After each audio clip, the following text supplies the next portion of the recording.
તારીખ 22/8/1999 પોરબંદરમાં ખેડિયા કન્યા વિદ્યાલયમાં સ્વામી સચ્ચિદાનંદ પરમહંસ ભક્તિ નિકેતન આશ્રમ પેટલાદ દંતાલીવાળાનું પ્રવચન. શાંતાય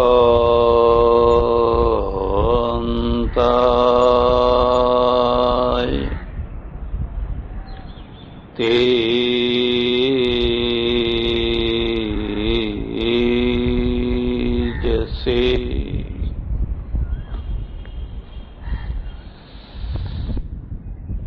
શ્રી નવયુગ એજ્યુકેશન સોસાયટીના પ્રમુખશ્રી, ઉપપ્રમુખશ્રી, મંત્રીશ્રી અને એમના બધા સહયોગી ભાઈઓ, શ્રી ઘેડિયા રાજપરા કન્યાશાળાના બધા જ સંચાલકશ્રીઓ, આચાર્યશ્રીઓ, વિદ્યાર્થિનીઓ, ભાઈ શ્રી દિનેશભાઈ રાજા,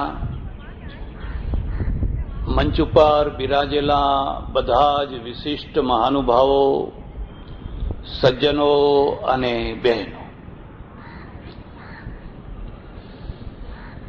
સંસારના તમામે તમામ સુખનો મૂલાધાર સ્ત્રી પુરુષોના સંબંધમાં સમાયેલો છે. સ્ત્રી પુરુષોના સંબંધોને જો સફળ કરી શકાય તો સંસાર સુખી છે, સંસાર સ્વર્ગ છે, સંસાર ધન્ય છે. પણ જો સ્ત્રી પુરુષોના સંબંધો સતત બગડેલા રાખવામાં આવે તો ઉપરથી સ્વર્ગને નીચે ઉતારવામાં આવે તો એ સ્વર્ગ પણ નરક બની જાય. એટલે સ્ત્રી અને પુરુષ આ બંનેના જે સંબંધો છે એ સંબંધો કેમ કરીને સુધરે, કેમ કરીને એ સારા બને, એનો પ્રયત્ન કરવો એ મોટામાં મોટી સાધના છે, એ મોટામાં મોટો યોગ છે, એ મોટામાં મોટો યજ્ઞ છે. આ જે સંબંધો છે એને ત્રણ રીતે ઠીક કરી શકાય. એક તો કુદરતી રીતે, એક સંસ્કૃતિની રીતે, એક ધર્મની રીતે. ધર્મ અને સંસ્કૃતિ છે આ સંબંધોને સુધારવા માટેના ઘટક છે, બગાડવા માટેના નહીં. પહેલી વાત જરા ધ્યાનથી યાદ રાખજો, કુદરતે જ સ્ત્રી અને પુરુષની રચના કરી છે. અત્યાર સુધી આપણે કોઈ પણ ફાઇનલ નિશ્ચય ઉપર નથી પહોંચી શક્યા. સૃષ્ટિ ક્યારે થઈ, કેવી રીતે થઈ, કેમ થઈ, કોણે કરી, શું કર્યું, બધી સંભાવનાઓ છે, બધી અટકળો છે. જેને જેમ ફાવે એમ અટકળો કરે, પણ એટલું નક્કી છે કે સૃષ્ટિ થઈ છે. અને હું પોતે એમ માનું છું કે જેને ઈશ્વરના દર્શન કરવા હોય એને પહેલા સૃષ્ટિના દર્શન કરવા. સૃષ્ટિના દર્શન કર્યા વિના ચોપડીનો ઈશ્વર તો કોઈ પામી શકે પણ હૃદયના ઈશ્વરને ના પામી શકે. ચોપડીનો ઈશ્વર એ અર્થમાં કે માનો કે તમે કોઈ દર્શન, કોઈ પરંપરામાં છો અને એમાં કંઈક લખેલું છે અને એ લખેલાને તમે માની લો છો, એ ચોપડીનો ઈશ્વર છે, એ હૃદયનો નથી. પણ તમારે જો હૃદયના ઈશ્વરને પામવું હોય તો પહેલા સૃષ્ટિ દર્શન કરવાનું. તમારામાંથી જે કોઈ ભગવદ્ ગીતા નું વાંચન પઠન પાઠન કરતા હોય એમને હું એક ખાસ વાત કહું છું કે તમે 10મો અને 11મો અધ્યાય જોજો. 10મા અધ્યાયમાં વિભૂતિ બતાવી, 11મા અધ્યાયમાં વિશ્વરૂપ બતાવ્યું અને પછી 12મા અધ્યાયમાં ભક્તિ બતાવી. ઘણી વાતો છે. જેની વિભૂતિને તમે જાણતા નથી એના પ્રત્યે તમને અહોભાવ નહીં થાય. તમારી નજીકમાં એ માણસ વસતો હોય પણ તમે જો એની વિભૂતિને ના સમજી શક્યા હોવ તો તમે એને સામાન્ય માણસ સમજશો. એટલે તો અર્જુન છે ને, એ અર્જુન 11મા અધ્યાયમાં કહે છે, સખેતિ મત્વા પ્રસભમ યદુક્તમ, હે કૃષ્ણ, હે યાદવ, હે સખેતી અજાનતા મહિમાનમ તવેદમ. આટલા વર્ષોથી હું તમારી સાથે છું પણ તમારી મહિમાને હું સમજી શક્યો નહીં. આજે મને ખબર પડી કે તમે તો આવા છો. આ વિરાટ રૂપ મેં આજે તમારું જોયું. એક બીજો મુદ્દો યાદ રાખજો, આખી દુનિયાને ઓળખવી બહુ સરળ છે ને ઈશ્વરને ઓળખવો તો બિલકુલ સરળ છે. એટલા માટે સરળ છે કે એમાં બીજું કંઈ છે નહીં, બહુરૂપતા નથી. અમારે ત્યાં સૂફીઓમાં એક બુલ્લે શાહ થયા. મુસલમાનોમાં સૂફી અને હિન્દુઓમાં સંત, આ બે હૃદય માર્ગી છે. પેલા લકીરના ફકીર, મૌલાના હોય, મૌલવી હોય, એ બધા લકીરના ફકીર. આ બાજુ આચાર્યો હોય, પૂર્વ દિશા તરફ જ બેસાય, પશ્ચિમ દિશા તરફ જ બેસાય, આમ જ થાય તેમ જ થાય. વિવેકાનંદ જયારે દક્ષિણ ભારતમાં ગયા અને એક મંદિરમાં ઉતારો કર્યો તો એ મંદિરમાં 7 દિવસથી શાસ્ત્રાર્થ ચાલતો હતો પંડિતોનો, અને શાસ્ત્રાર્થનો વિષય હતો સંડાસ જઈને આવ્યા પછી માટીથી 5 વાર હાથ ધોવા કે 7 વાર ધોવા કે 11 વાર ધોવા, આનો વિષય હતો. આ પંડિતો છે. 7 દિવસથી નક્કી નતું થતું કે 11 વાર હાથ ધોવા કે 5 વાર ધોવા. હું ઘણા વર્ષો પહેલા બિહારમાં રહું, મુઝફ્ફરપુર, અને એક બહુ મોટી રામાયણની સપ્તાહનું આયોજન થયેલું ને યોગાનું યોગ જે મુખ્ય માણસ છે એ આવેલા નહીં એટલે ટેમ્પરરી મને અધ્યક્ષ બનાવી દીધેલો. 150 જેવા સાધુઓ આવેલા. હું તમને ભલામણ કરું છું, કોઈ વાર તમે સાધુઓને ભેગા કરી જુઓ તો ખબર પડે. તમારે વેવૈયોને ભેગા કરવા હજુ હારા. એટલે 150 જેટલા સાધુઓ આવેલા. एक साधु चिपिया पछाड़ता आया, महाराज हमको बुलाया है और हाथ धोने की मिट्टी कहाँ है? मैं कहूं महाराज मिट्टी की जरूरत नहीं है, सब बाथरूम में साबु रखा हुआ है. नहीं, हम साबु को नहीं छूते हैं, हम असली साधु हैं, हमको मिट्टी चाहिए. હવે આમના આગળ દલીલે ના થાય પછી. એટલે મેં કહ્યું ભાઈ મિટ્ટી મૂકો બધા દરેક બાથરૂમમાં, પેલી માટી લાવીને મૂકે. ચોથા ને 5મા દિવસે બૂમ પડી, બધા પાઇપો બંધ થઈ ગયા છે. બધા પાઇપો બંધ થઈ ગયા છે. કારણ કે પેલી 11 વાર ને 7 વાર ને એમ ઘસી ઘસીને બધી તુંબડું ઘસે ને પેલું ઘસે ને. માણસ છે ને, માણસને સમયની સાથે ચાલવાનું હોય છે, અને સમયની સાથે જે નથી ચાલી શકતો હોતો એ આઉટડેટ થઈ જતો હોય છે.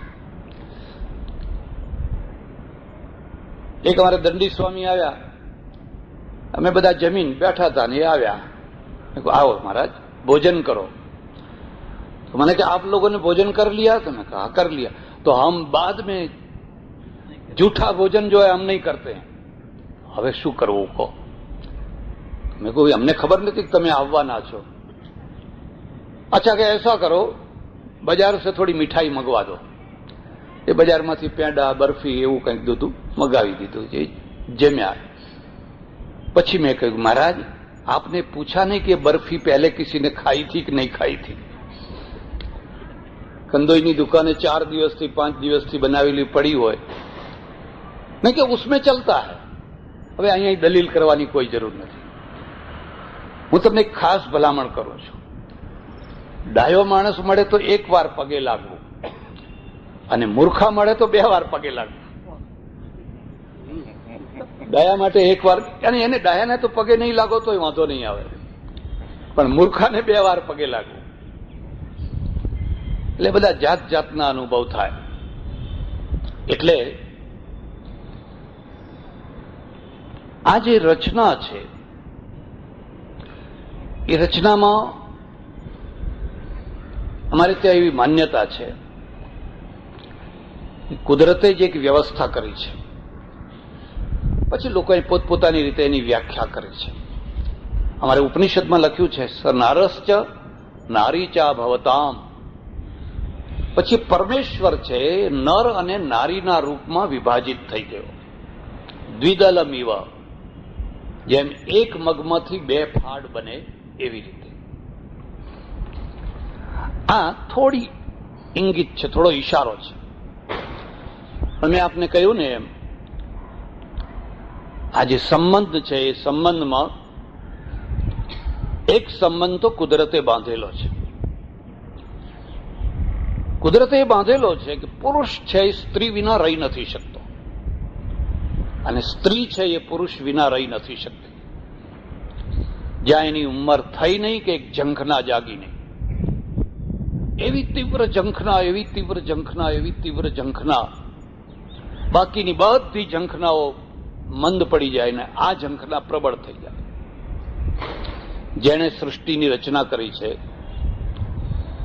હું એમ માનું છું કે એને પ્લાન પૂર્વકની કરી છે। અણુ અણુમાં એની એક વ્યવસ્થા છે। એટલે ફરીથી તમને કહું છું, કદી પણ ઈશ્વરને સીધો શોધવા ના નીકળશો, નહીં તો તમે કોઈ ચક્કરમાં પડી જશો। કારણ કે આ દેશમાં જેટલા રાજકારણના ચક્કરો ચાલે છે એથી વધારે ધર્મકારણના ચક્કરો ચાલે છે। રાજકારણ તો ચક્કરવાળું છે જ જાણે, એટલે એનો દોષ ના દેવાય, પણ આ તો ચક્કર છોડાવવાની જગ્યા છે। જ્યાંથી ચક્કર છોડાવવાના હોય ત્યાં ચક્કર ઉભા કરવામાં આવે છે। એક સજ્જન મળ્યા મને કે, મહારાજ મેં તો ઈશ્વરનો સાક્ષાત્કાર કર્યો। મેં કહ્યું, હા, ધન્ય કહેવાય। કેટલા દિવસ સાધના કરી? કે 1 જ દિવસ। 1 જ દિવસમાં? કે હા। એટલે હું 48 વર્ષથી ફાંફા મારું છું અને મને હજુ કશું દેખાયું નથી તને? મને કે તમે ફાંફા મારતા રહી જવાના। મેં કહ્યું, કેવી રીતે સાધના કરી? મને કે એક બેન મળ્યા, એમણે કહ્યું, તમે અમારા શિબિરમાં આવો, અમારા સાધનામાં આવો, તમે ઈશ્વરનો સાક્ષાત્કાર કરાવી આપશો। પછી એકાંત રૂમમાં મને બેસાડ્યો, સામસામે આડે બેસી, અને પછી કહ્યું, જો ગભરાઈશ નહીં હો, ઈશ્વર આ એકદમ અચિંતાનો પ્રકાશ રૂપમાંથી આવશે। અને અચિંતાનો એટલો મોટો પ્રકાશનો ઝબકારો થયો ને, મારી આંખો આંજી ગઈ। મેં કોઈ એવો ઈશ્વર તો હું દિવસમાં કેટલી વાર જોઉં છું। મૂર્ખ, તને ખબર નથી, એ તો કેમેરાની ફ્લેશ છે। કેમેરાની ફ્લેશ છે, અને ફ્લેશનું કોઈ બટન દબાવે એટલે જમ દઈને થાય, મોટી શક્તિશાળી હોય તો બહુ થાય। આ ચક્કરમાં નાખવાની વાત છે, ચક્કરમાંથી છોડાવવાની વાત નથી। તમને ખબર હોય કે ન હોય, દિલ્હીમાં એક બાલટી બાબા હતા, એક બિજલી બાબા હતા, બધા કેટલાય બાબા બાબા જ બાબા બધા। બિજલી બાબાની ખાસિયત એ હતી કે એમના ઢીંચણ ઉપર માથું મૂકીને તમે પગે લાગો ને, તમારા અંદર કરંટ આવે, જમ જમ જમ જમ જમ જમ જમ જમ, પ્રભાવિત થઈ જાય, મોટા મોટા શેઠિયાઓ પ્રભાવિત થઈ જાય, કારણ કે વીજળીનો કરંટ આવે। પછી ખબર પડી કે અંદર એક એવું સાધન રાખતા હતા કે સાધનને જરા કામ કરે ને એટલે થોડોક માણસ મરે નહીં, પણ થોડોક કરંટ થાય। હવે આ ચક્કરમાં નાખવાની વાત છે કે ચક્કરમાંથી કાઢવાની વાત છે? ભલા થજો, કદી કોઈ ચક્કરમાં ના પડશો. પણ તમારે જો ઈશ્વરના દર્શન કરવા જો હોય તો સૃષ્ટિના માધ્યમથી કરજો.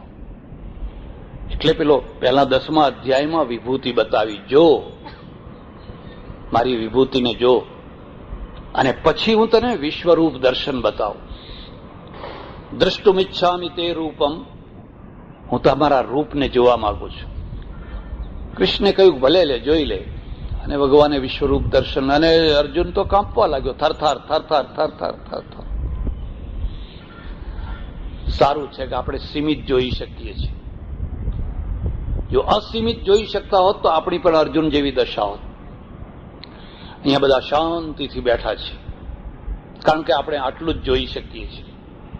બાકી આ ધરતી ઉપર આ ક્ષણે કેટલી હત્યાઓ થઈ રહી છે, કેટલા બળાત્કારો થઈ રહ્યા છે, કેટલા અત્યાચારો થઈ રહ્યા છે, અને એ બધું જો આપણને દેખાવા મળે તો તમે કશું જીવન જ ના જીવી શકો.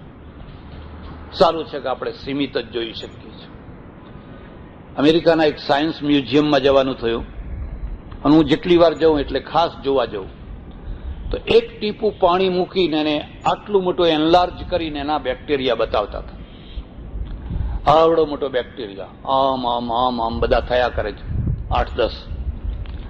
મેં એને પૂછ્યું તો કે એક જ ટીપામાં આ બધા બેક્ટેરિયા છે. ઈશ્વરની કેટલી મોટી કૃપા છે કે આપણને દેખાતા નથી. હવે ગ્લાસ ભરીને પાણી આવે ને પેલા આમ આમ આમ આમ બધા થતા હોય, તમે પાણી પી ન શકો. અને હું વિચાર કરું છું કે જો અમેરિકાના રિફાઇન કરેલા ચોખ્ખા પાણીમાં આવા બેક્ટેરિયા હોય તો આપણા દેશના ભારતના પાણીમાં તો કોણ જાણે કેટલા કેટલા અને કેવી કેવી જાતના હશે. એ તો ભગવાન જ બચાવે ને. એ પછી મેં નક્કી કર્યું કે ના ના ના ના, ભારત ઉપર ભગવાનનો હાથ છે. અમેરિકનોને મેં કહ્યું કે અમારા દેશમાં આવો ને, અઠવાડિયું પાણી પીવો તો માદા પડી જાઓ. અમે જરાય માદા પડતા નથી. અને વાત તો સાચી છે, આવું પાણી અમારાથી પીવાય જ નહીં. અમે કીધું વર્ષોથી પીએ છીએ, જુઓ કેવા છીએ. આ ઈશ્વર કૃપા છે. અને કે એ અર્થમાં તમારી વાત સાચી છે. ચારે તરફ તમે જોશો તો એક વ્યવસ્થા જ વ્યવસ્થા, વ્યવસ્થા જ વ્યવસ્થા છે. અને એ વ્યવસ્થામાં મોટામાં મોટી વ્યવસ્થા છે, મારે આ સૃષ્ટિને ચાલુ રાખવી છે. આ સૃષ્ટિની સમાપ્તિ નથી કરવી, એને નિર્વંશ નથી કરવી, પણ એ ચાલુ રાખવી છે. દાન ધર્માદો કરીને ચાલુ નથી રાખવી. એણે અંદર એવી એવી વસ્તુઓ મૂકી દીધી, એવી એવી વસ્તુઓ મૂકી દીધી કે સૃષ્ટિ ચાલ્યા જ કરે, ચાલ્યા જ કરે. તમે એને રોકવા માંગો તો એ રોકી ન શકો. બધી લાંબી ચર્ચામાં મારે નથી પડવું. હું તમને પહેલી વાત કહું છું કે કુદરતી એક સંબંધ છે, કુદરતે પોતે જ બાંધેલો એક સંબંધ છે. અને એ સંબંધ શું છે કે બેયના વ્યક્તિત્વ અલગ છે. માફ કરજો, મારી વાત સાથે તમે સંમત થાવ કે ન થાવ. લાલ રંગ હોય એમાં તમે લાલ રંગ ભેળવો તો માત્રા વધે, બીજું કઈ ના પરિણામ, બીજું કઈ ના થાય. પણ લાલ રંગમાં અને પીળા રંગને બેયને મિશ્રણ કરો તો એમાંથી એક ત્રીજો રંગ પેદા થાય. ખાલી માત્રા જ ના વધે પણ એક ત્રીજો રંગ પેદા થાય. પુરુષ એક અલગ કલર છે, સ્ત્રી એક અલગ કલર છે. એટલે બેયના મિશ્રણમાંથી એક ત્રીજી વસ્તુ પેદા થાય છે, દાંપત્ય. જો બેયનો એક જ કલર હોત તો બે પુરુષો જ ભેગા ના રહે, બે સ્ત્રીઓ ના, કઈ જ નહીં, કશો અર્થ નહીં. તમે 10 પુરુષોને ભેગા કરો ને 1000 પુરુષોને ભેગા કરો, તમે કદી પણ એકલો પુરુષ રહેતો હોય એવું કોઈ ઘર તમે જોયું? એકલો પુરુષ, સ્ત્રી હોય જ નહીં. એનો ટૂંકો પરિચય એટલો જ કે એના સંડાસનો લોટો અને પાણીયારાના લોટાનો એક જ કલર. એ કલરમાં ફરક ના હોય, ખબર ના પડે કે આ સંડાસનો લોટો છે કે આ પાણીયારાનો લોટો છે. પડ્યા હોય અઘોરી જેવા, આગળ બમ, ગાંઠિયા ફાંકી લીધા, ચણા ફાંકી લીધા, ખાધું ના ખાધું, મહેલના ઓશિકા, મહેલી ચાદરો, બધું મહેલું મહેલું પડ્યા હોય. હા, પડ્યા હોય એટલી વાત નક્કી સમજી લેજો. જ્યાં સ્ત્રી આવી નહીં બધામાં ચરકાટ આવ્યો, ધારતા જ બધું ઝાપટ ઝૂપટ, આ તે. એટલા માટે તો લોકો કહે છે ઘરમાં બાવા વળ્યા છે. હવે તમે સમજ્યા?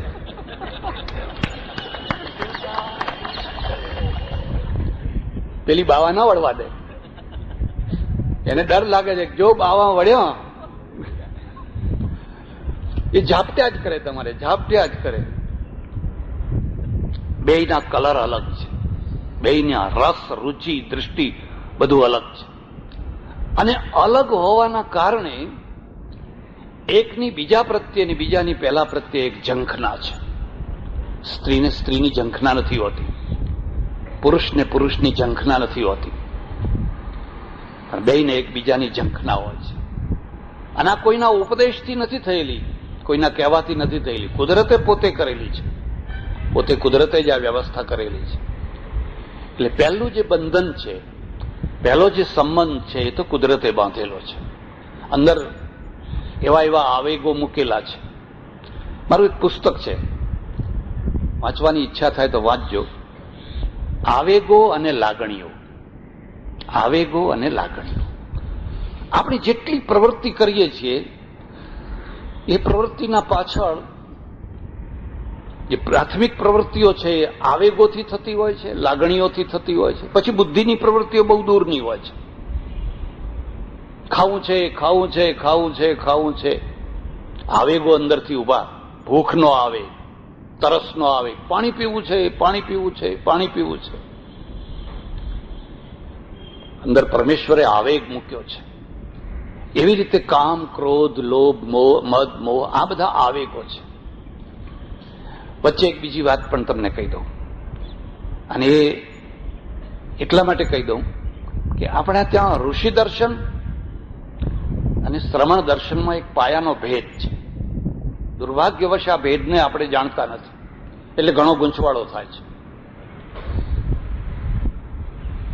ઋષિ દર્શનમાં કામને માત્ર દુશ્મન નથી માન્યો, ક્રોધને માત્ર દુશ્મન નથી માન્યો, એને મિત્ર પણ માન્યો છે. એ મિત્ર પણ છે. ઋષિ દર્શન તો એટલે સુધી કહે છે કે દુનિયાની એક વસ્તુ જો ઈશ્વરની બનાવેલી છે તો હિતકારી જ છે. એનો પ્રયોગ ના આવડે એ વાત જુદી છે. તમે ઝેરનો પણ પ્રયોગ આવડે તો ઝેરને અમૃત બનાવી શકો છો, અને અમૃતનો પ્રયોગ તમને ના આવડે તો અમૃતમાંથી ઝેર બનાવી શકો છો. આ વીજળીના પ્રયોગમાંથી તમે ધારો તો કેટલા સારા કામ કરી શકો છો, અને પ્રયોગ ના આવડે તો પોતાનો જીવ પણ ખોઈ શકો છો. એમ જેણે શરીરની રચના કરી છે એને જ કામની રચના કરી છે. કામ એટલે વાસના, સેક્સ, એને જ કરેલી છે.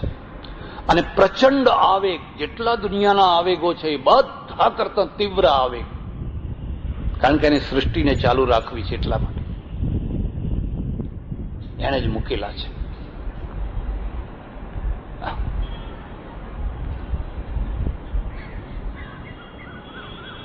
પછી શ્રમણ દર્શનમાં એ દુશ્મન છે, એ દુશ્મન છે, એ દુશ્મન છે, એ દુશ્મન છે, એને મારો, એને મારો, એને મારો.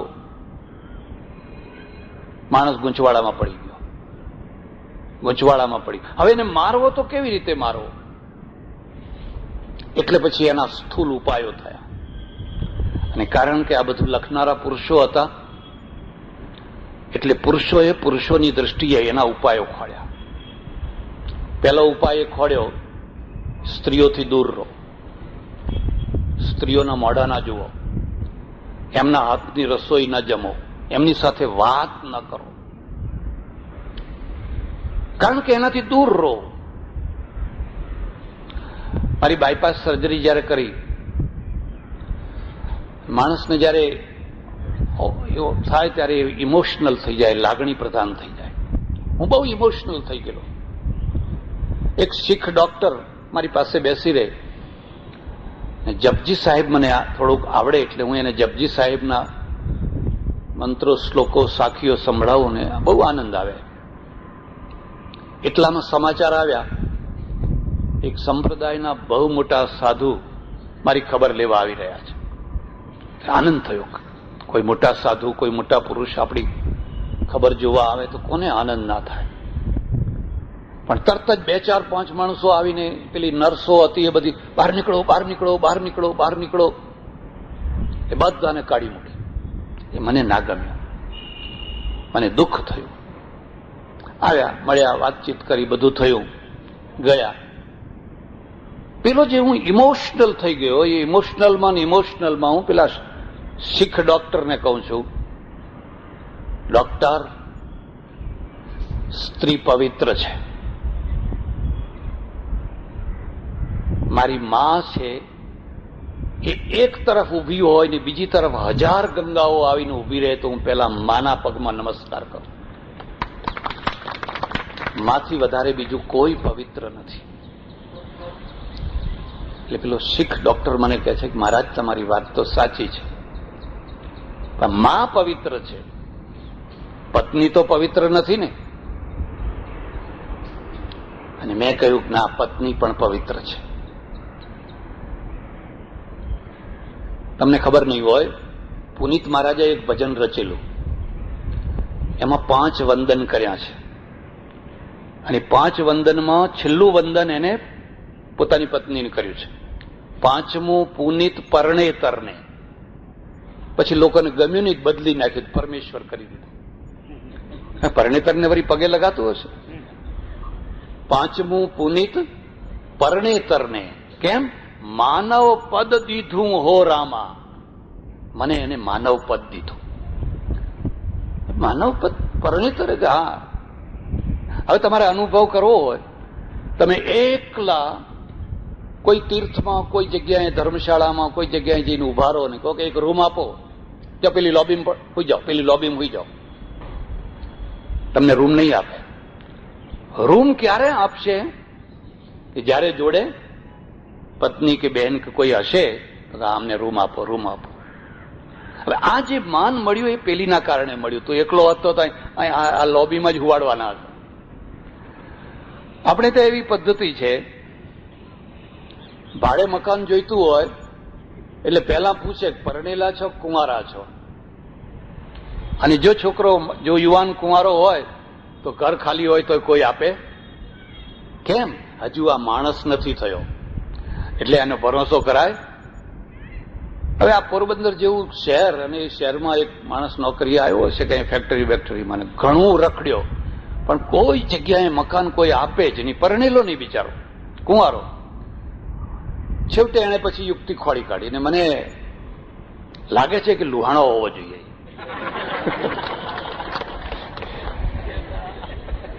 જે વિપત્તિમાં પણ જેની બુદ્ધિ મંદ ના પડે એનું નામ લુહાણા કહેવાય.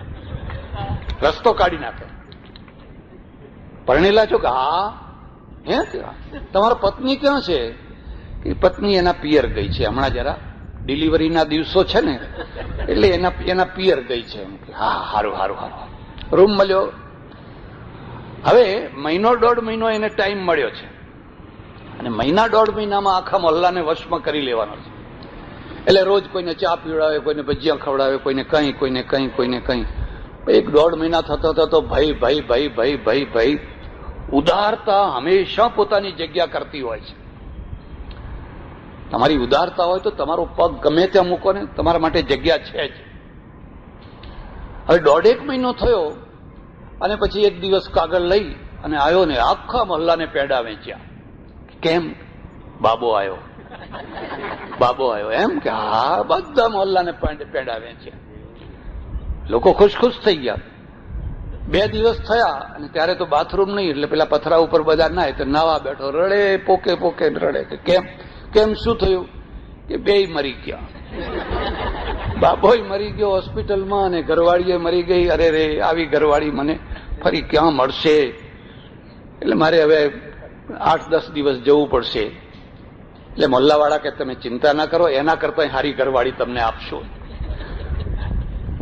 5મે પુનિત પરણેતરને માનવ પદ દીધું હો રામા. મારા એક ઓળખીતા સજ્જન છે, બહુ મોટા વેપારી છે, અને મારા સાથે થોડા સંપર્કમાં આવ્યા, થોડું પરિવર્તન થયું. પછી મને કે મહારાજ, હું તમને બીજા નંબરના ગુરુ માનું છું. હવે આપણને કોઈ બીજા નંબરના કહે એટલે થોડું જરા, તમે ગુરુ ખરા પણ બીજા નંબરના ગુરુ. સારું ભાઈ, બીજું બીજો તો એ સારો છે, હજુ તો એનાથી નીચે નથી આપ્યો નંબર. તમે કહ્યું તમારા પહેલા નંબરના ગુરુ કોણ?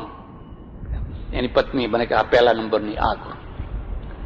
મારામાં એટલા દૂષણ હતા, એટલા દૂષણ હતા, એટલો ભૂંડો માણસ હું હતો.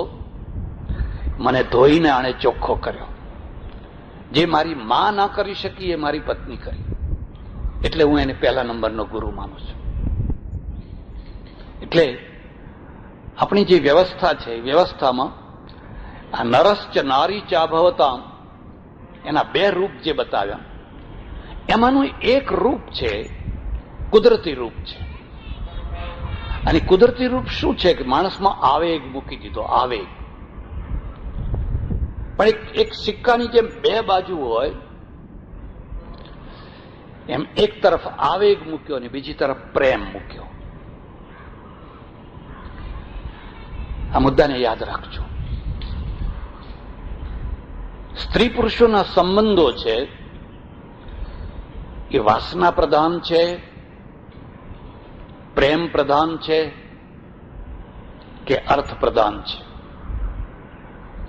ધર્મનું કામ એને પ્રેમ પ્રધાન બનાવવાનું છે. કુદરતે તો વાસના પ્રધાન બનાવ્યા જ છે.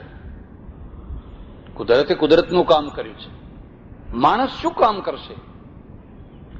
માણસ છે ધર્મ અને સંસ્કૃતિ એ બેયના દ્વારા એને પ્રેમ પ્રધાનતા આપે. જો એમાં પ્રેમ પ્રધાનતા ન હોય તો એ વાસના પ્રધાન અને અર્થ પ્રધાન બની જશે, અને તો ઉપરનું નરક નીચે આવી જશે. પશ્ચિમના દેશોમાં આજે એ જ થયું છે. આજે એ જ થયું છે. વાસનાનો એટલો મોટો ભડકો ભાડ ભાડ ભાડ ભાડ બળી રહ્યો છે. પ્રેમ સુકાઈ ગયો છે. અને પ્રેમ સુકાઈ ગયો છે એટલે એમને બોલવું પડે છે કે આઈ લવ યુ. આપણે બોલવું નથી પડતું. પ્રેમને જીભ ના હોય. પ્રેમ સમાધિ છે. સમાધિમાં યતો વાચો નિવર્તન્તે અપ્રાપ્ય મનસા સહ, જ્યાં વાણી ચૂપ થઈ જાય, વાણી મૌન થઈ જાય. પ્રેમ અને સેવા બે ટૂંકી જીભના હોવા જોઈએ. સેવા જો બોલ બોલ બોલ બોલ બોલ બોલ કરે તો સેવા નિસ્તેજ થઈ જાય. તમે ના બોલો, બોલનાર બોલશે, તમે ચૂપ રહો.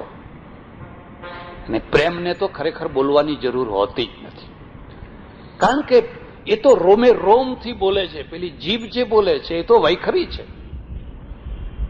નખ શીખ બોલે છે. સીતાજીને પૂછ્યું, વનમાં જતા 2-3 દિવસ થયા હશે, અને જે જંગલની જે સ્ત્રીઓ, ગ્રામીણ નારીઓ, એમણે પૂછ્યું આ તમારે કોણ છે? બહેનોને ખાસ હો, બહેનોને ખાસ 7 પેઢીનો ઇતિહાસ પૂછી લે. અડધા કલાકમાં તો 7 પેઢીનો. પુરુષોને એવું બધું પડ્યું ના હોય કે કોણ છો, તમારે કેટલા છોકરા છે, પરણેલા છો, કુંવારા છો, ખેલો, ફલાણું ફલાણું ફલાણું બધું પૂછી લે. એટલે સીતાજીને પૂછ્યું ગ્રામીણ નારીઓએ કે આ કોણ છે? એટલે સીતાજીએ કહ્યું કે આ મારા દિયર છે. લક્ષ્મણ છે ને એ મારા દિયર છે. હવે આ દિયર છે, અને પછી રામની સામે જોઈને માથું નીચું કરી દીધું. બસ આનું નામ જ જવાબ આવી ગયો. એને બોલવું ના પડ્યું કે આ મારા પતિ છે. હું અંબાજી તરફથી આવું એક ફંક્શનમાંથી, ને ગાડી નહીં એટલે કોઈ બીજાની ગાડીમાં બેઠેલો. હવે જે ભાઈ ડ્રાઇવિંગ કરે, હું બે આગળ બેઠેલા, પાછળ એક બેન ને બીજા ભાઈ બેઠેલા. મહેસાણા આવ્યું એટલે પેલી બેને એવો ઓર્ડર કર્યો, એ નિરંજન જ્યાં 2 કોકા કોલા લઈ આવે. એટલે પેલો નિરંજન છે ને એ કોકા કોલા લેવા ગયો. હું બેઠો હતો, પછી બહુ વાર લાગી એટલે પેલી બેનને મેં કહ્યું, બેન પેલા તમારા ભાઈ છે ને એ કોકા કોલા લેવા ગયા પણ હજુ લઈને આવ્યા નહીં, બહુ વાર લાગી, જઈને જરા તપાસ કરો ને. એ મારી સામે ડોળા કાઢીને કહે છે મારો ભાઈ નથી. તમે કહું કોણ છે? હસબન્ડ છે, હસબન્ડ. તારો હસબન્ડ.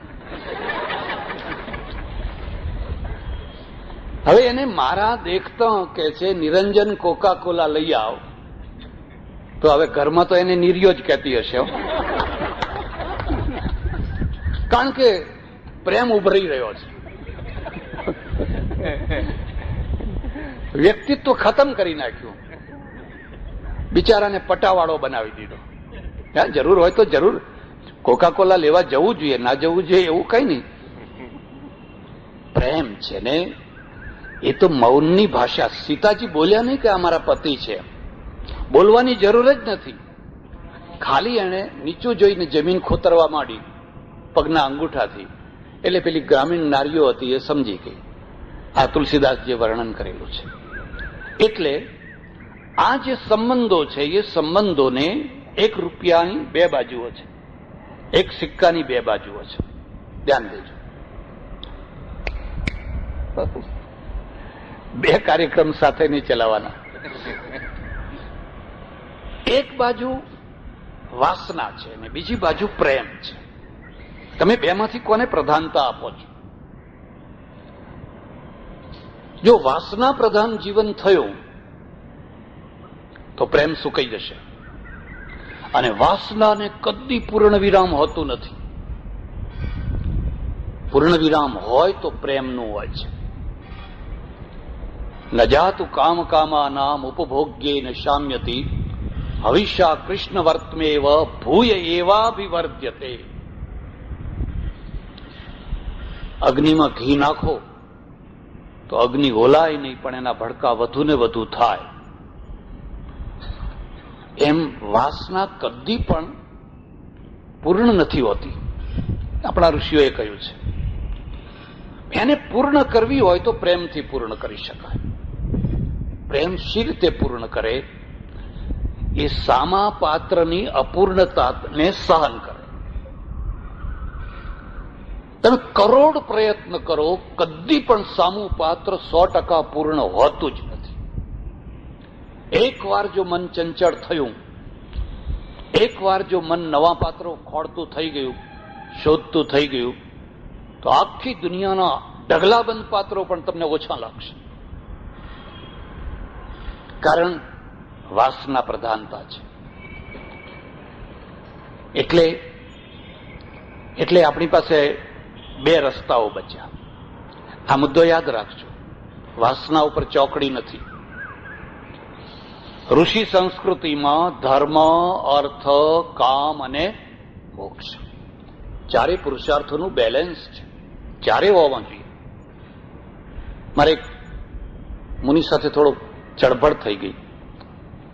મને કે મહાપાપ છે. મેં કોઈ એ પાપ હોય તો એમાંથી બુદ્ધ જન્મ્યા, એમાંથી મહાવીર જન્મ્યા, એમાંથી રામ જન્મ્યા, એમાંથી કૃષ્ણ જન્મ્યા, એમાંથી હું જન્મ્યો અને એમાંથી તમે જન્મ્યા. અને જો એ પાપ હોય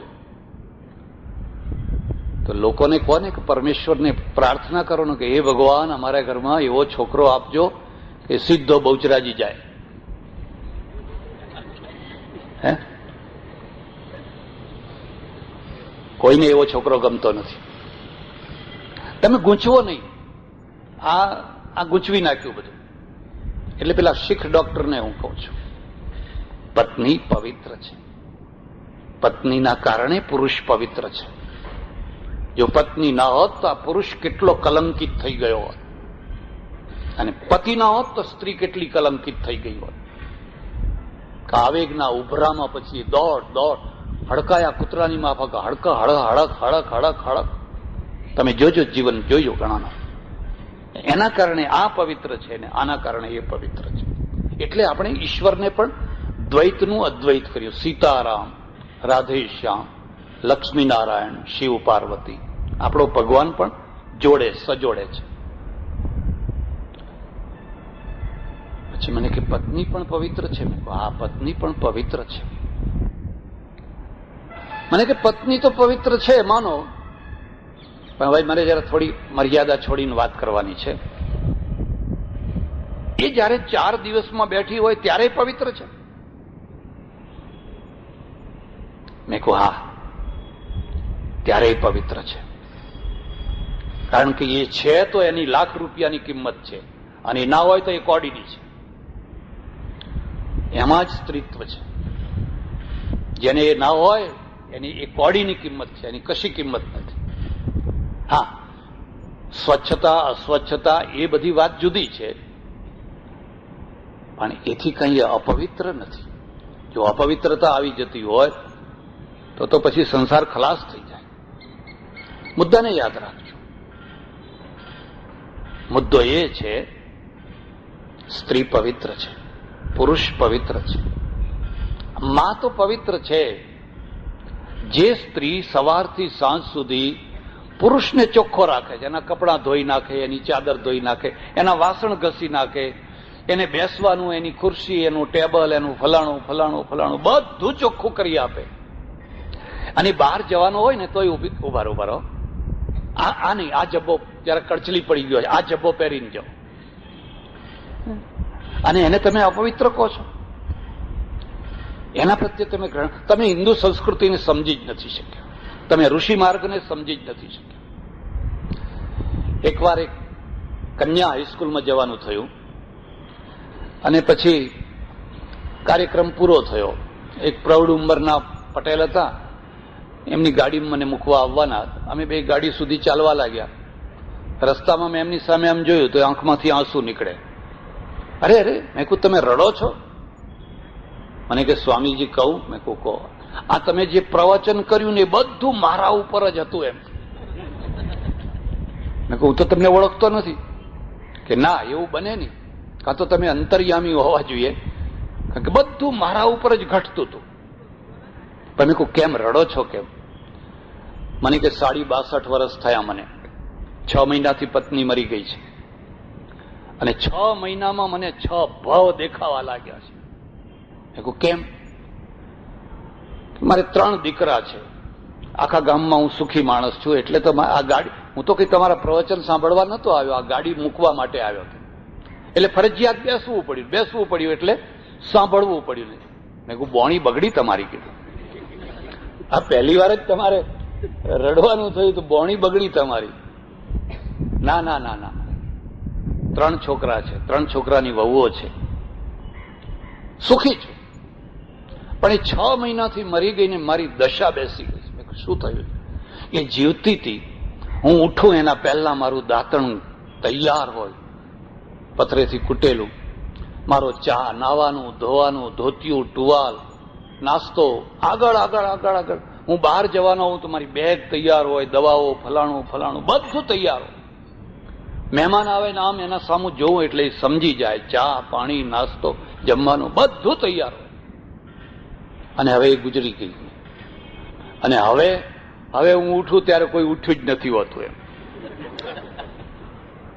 અમારે 3 વહુઓ, 3 છોકરાની 3 વહુઓ છે, ને એકના નસકોરા તો એટલા બોલે છે કે મને એમ લાગે છે કે હોય ના હોય, કાં તો કુંભકર્ણની પરંપરામાં આવેલી હોવી જોઈએ.